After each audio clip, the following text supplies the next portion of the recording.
Hello, my name is Don Tocco, a friend and supporter of Hillsdale College.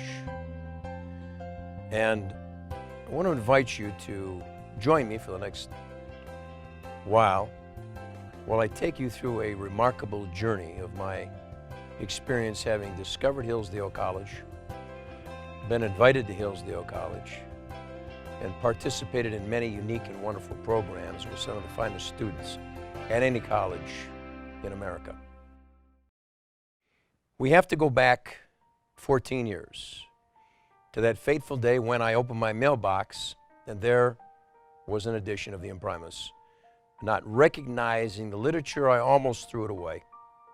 However, because it was short, small, and what looked to be perhaps a different read, I took it in the house and read it. After that 25 minutes, an extraordinary experience had just occurred in my spirit. And that was, I knew that I had found or had been introduced to a place that was totally unique, totally significant, and a place that I needed to get involved. So much so was I confident of this intuitively that a small voice in my head said, I don't know who they are, I don't know where they are, but somehow I have to help them. And with that little charge, a couple of days later I reached out to the college, called information, got the phone number, asked for the president of the college. The gal on the phone said, Dr. Arnn. I said, sure, Dr. Arnn. I didn't know who the president was, but I knew I had to talk to the person in authority. And she said, he's not here. How can we help you? And I said, well, it's not that you can help me. Perhaps I can help you. I want to get involved in the school, but I want to donate some money and I want to speak to your young leaders. So a few days later, I received a phone call from a fine gentleman, Mark Mears, who again, we had this conversation about, I want to help. He was curious how and why, came to my office, and we spent a couple hours. And I learned a lot about Hillsdale College from Mark Mears. It made me certain that it was the kind of place where there was a plethora of extremely bright, competent, and no question, future young leaders of this country. Shortly after, Dr. Arnn had requested a meeting, and he and John Cervini came to my office, and again, we spoke about this idea of how could Don Tocco help a school that takes no money from the federal government, that's a standalone, an independent, in a world really that was against, in many ways, the further growth and development of such an institution that was so fiercely protective of the Constitution of the United States, and a theist school. So the offer to donate money and donate time culminated that afternoon when Dr. Arnn came to the office. And I said, yes, I want to donate money, but I'm not going to write a check. And he said, well, how are we going to get the money? And I said, well, the students are going to have to earn the money. And he said, earn the money? Well, how do we earn the money? I said, well, what I want to do is compete with your best athletes on campus in 4 sports. 7 of your best athletes. Each of us will have to do the particular sport, baseball, football, basketball, and tennis. There'll be a score assigned to each participant. And if any one of your 7 best athletes has a higher score than me, then I will donate $25,000. And the good doctor looked at me and he said, have you ever done this? And I said, well, I have. He said, high schools? I said, yep, high schools. He said, well, Hillsdale College is not a high school. It's a Division II school, and we have great athletes, and you can't beat us, but we will take your money.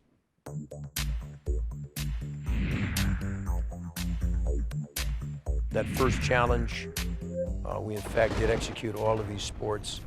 I discovered that Hillsdale really did have some really great athletes, and Dr. Arnn was right. They did beat me. I did lose that first competition and donated the money. But I got to deliver the message that was in my heart, and that was this school These students are truly the future, the foundation of a great America. I believe Hillsdale College is unequivocally the best liberal arts school in America. I think, in fact, it's the best college in America. I think it is the place, it's going to be the tipping point for the future of this country if we are to survive.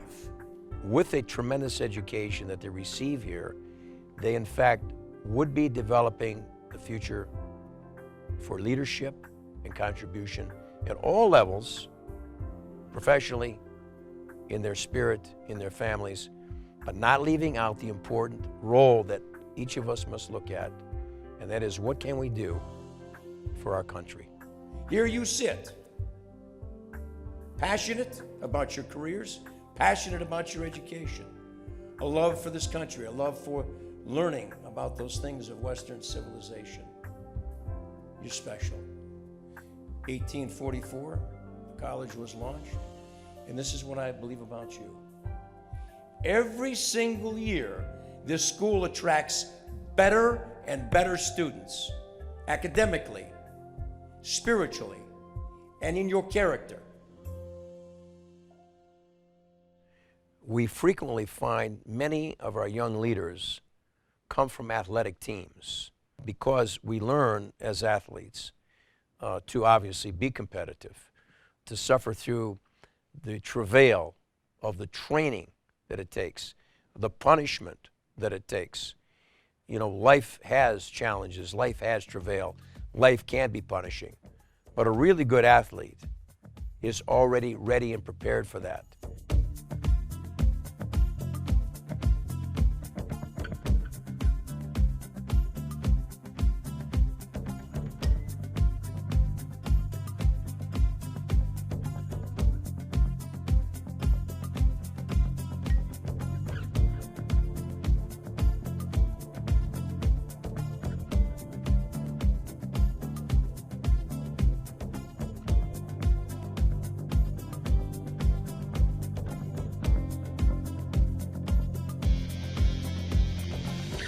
When we first had our sports challenges, there was a young man, Mark Nicolay, who was the quarterback of the football team, and a very, very fine athlete. And there was no question that he was going to excel as an athlete. In fact, he turned out to be a professional football player and went to Europe. But as the years evolved and we spent a lot of time together, and I was asking him about, what is important. And always, he is a virtuous young man with great character, and it was always about his family, and it was always about his dream to be married and have children and be a great coach. And the idea that resonated most of all with Mark is that he wanted to be the best he could be compared to nobody else, to fulfill his God-given talents.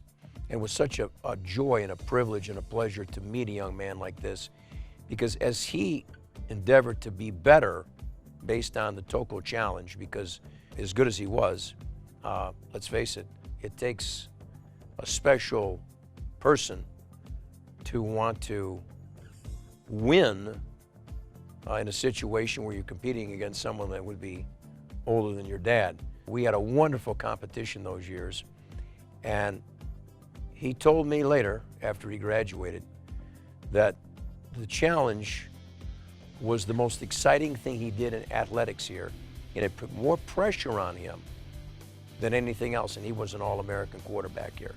So what an honor for me to have the chance to interface and have a little bit to do with a young man like that becoming even better than he would have otherwise been.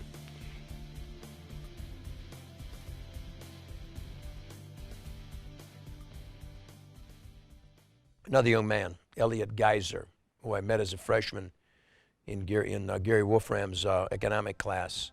You could tell he was a special young man with a passion for academics and for life. We ultimately, in spending time as friends, I learned about what his direction and his talents were. He ultimately went on to win the Everett Oratory Contest twice, came in second twice, demonstrated leadership abilities by taking on many leadership roles. And all the while I was encouraging him as much as possible, take on those roles. Don't be afraid of failing. Don't be afraid of inefficiencies. You must work at improvement.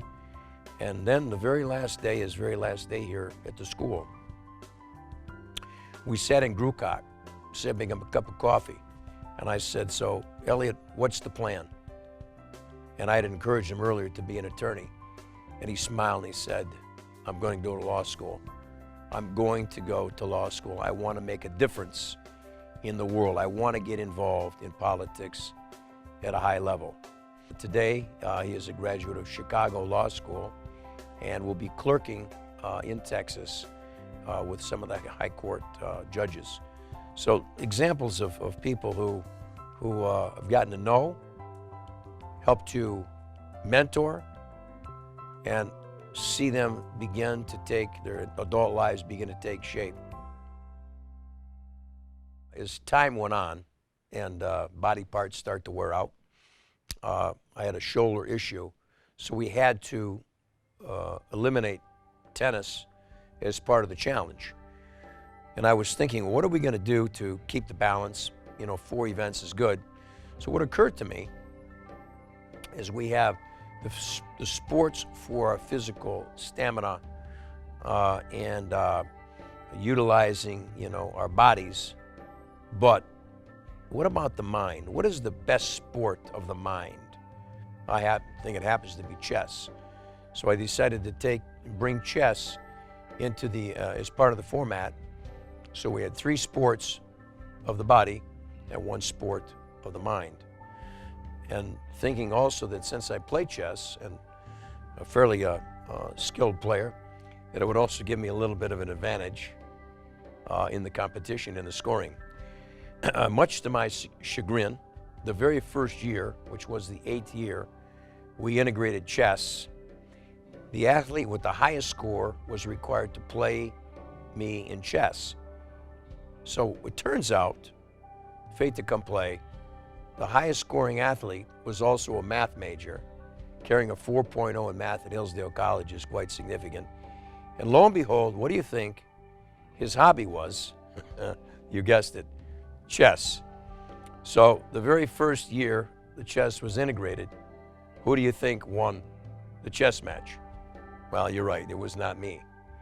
But it was a good idea. Now it stuck for the next few years, and now I frequently play chess with the students when I'm on campus.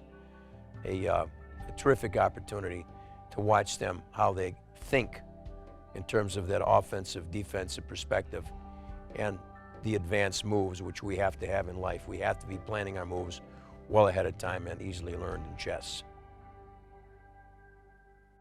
So the sports challenge went on for a decade, 10 years, and many people ask, well, why are you still doing it? No, I'm not still doing it. The reason is that after 10 years, and I was ahead 7-3, 7 wins and 3 losses, I figured perhaps it was a time to quit a winner, you know, give it up as the guy that has a respectable record, and shift the impetus from sports to really focusing on the larger student body and how they can take their God-given talents and abilities and develop themselves to serve God, family, country. So the last 4 years, I have done programs, including, as titled, Discovering Your God-Given Talents, Learning How to Fly by Creating Your Own Instructor's Manual, Refining All the Success Principles for Ultimate Achievement with arete, which is a Greek term that the school has adopted. Arete means to become the best possible you compared to no one else. Let's repeat that just so they know. Let's have a learning experience here. Make sure those of you who don't know the term will know it by the time we're done tonight. Everybody together, it's arete. Oh, with a great charge of voice. Arete. Ah, that sounds sweet. Means to become the best possible you compared to no one else, especially in character and virtue. You'll find it written on the gymnasium that was donated by one of the great football players that ever went to school here, Jared Valdir. On the top of some of the equipment, you'll see that term, arete. That is your charge and my charge from this day forward to become the best possible you, especially in character and in virtue. So the journey continues. The great honor and privilege of being here continues as a role as a judge in the Everett Oratory Contest, which we actually just enjoyed today. Other special meetings with athletes, the coaches who often require their students, the student athletes, to hear my presentations on being an excellent athlete. Dr. Arn, when he came to this college, he knew that it was going to be the most important place in America for developing leadership and those who would eventually end up in the political forum. That was his focus, that was his commitment. And little did I know at the time that we were in concert with that same concept, because never have I presented an idea here, a presentation, without saying to the student, going to one of the greatest colleges in America, getting a great education, and taking that education to become all you can become. Again, family, God, let us not forget country. And today we have many, many students in Washington, D.C. who are going to be doing exactly what Larry envisioned, what Dr. Arn envisioned, and what I envisioned and hoped for, that the students would take up the charge to protect the Constitution and to drive this country forward as a God-fearing country with high values and morals and character and all the things that our founding fathers encouraged in us going back to the beginning. So here we are at this juncture. There's never been a more important thing that I've endeavored to do. And it is such an honor to be part of this cause. And I hope you, whoever happens to be listening today, you wouldn't be listening and watching in all probability if you didn't know about the school, if you haven't gone to the school, or know how important the school is. You wouldn't be observing this today. And I'm hoping that whatever your understandings, beliefs, and feelings about Hillsdale Colleges, that you would take them to the next level. Ask yourself, what can I do? What have I done and what can I do to further support and encourage the growth, the success, the prominence? How can we lift this college to the pinnacle of leadership in American education? Because in doing so, we will be doing this country a great service and every young person who attends this college. Thanks for taking the time so we could have this little sharing today. God bless.